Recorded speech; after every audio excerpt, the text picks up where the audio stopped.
ਸਤਿ ਸ਼੍ਰੀ ਅਕਾਲ ਜੀ ਸਾਰਿਆਂ ਨੂੰ। ਮੈਂ ਤੇ ਸਾਗਰ ਅੱਜ ਚਲੇ ਗਏ ਸਾਂ ਰਾਜਮਾ ਚਾਵਲ ਖਾਣ, ਤੇ ਉੱਥੇ ਮਿਲ ਗਏ ਸਾਨੂੰ ਭੋਲਾ ਵੀਰ। ਕਹਿੰਦੇ ਕਿ ਮੈਂ ਵੀ ਆ ਰਿਹਾ ਵੀਡੀਓ 'ਚ। ਮੈਂ ਕਿਹਾ ਬਿਲਕੁਲ ਜੀ, ਪਹਿਲਾ ਸ਼ਾਟ ਹੀ ਅਸੀਂ ਤੁਹਾਡਾ ਰੱਖਾਂਗੇ। ਤੇ ਮੈਂ ਤੇ ਸਾਗਰ ਅੱਜ ਗਏ ਸਾਂ ਭਦਰਵਾਏ ਰਾਜਮਾ ਚਾਵਲ ਖਾਣ। ਅਸੀਂ ਬਹੁਤ ਜਗ੍ਹਾ ਅਸੀਂ ਟਰਾਈ ਕਰਦੇ ਹਾਂ ਰਾਜਮਾ ਚਾਵਲ। ਮੈਂ ਕਿਹਾ ਯਾਰ, ਆਪਣੇ ਏਰੀਏ ਵਿੱਚ ਇੰਨਾ ਵਧੀਆ ਰੈਸਟੋਰੈਂਟ ਖੁੱਲਿਆ ਤੇ ਅਸੀਂ ਬਾਹਰ ਕਿਉਂ ਜਾਈਏ। ਤੇ ਮੈਂ ਤੇ ਸਾਗਰ ਲਈ ਹਾਫ ਪਲੇਟ, ਕਿਉਂਕਿ ਮੈਂ ਕਿਹਾ ਫੁੱਲ ਨਹੀਂ ਖਾਣੀ, ਕਿ ਪਤਾ ਕਿਹੋ ਜਿਹਾ ਟੇਸਟ ਹੋਏ ਤੇ ਖਾਣ ਨਹੀਂ ਹੋਏ, ਜੁੱਠੀ ਕੌਣ ਛੱਡੇ। ਅੰਨ ਦਾ ਅਪਮਾਨ ਨਹੀਂ ਕਰਨਾ।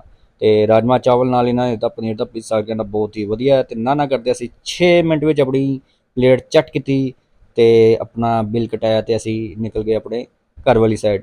ਜੋ ਇਸ ਜਗ੍ਹਾ ਨੂੰ ਜਾਣਦਾ ਤੇ ਕਮੈਂਟ ਵਿੱਚ ਜ਼ਰੂਰ ਦੱਸੇ ਕਿਹੜੀ ਜਗ੍ਹਾ।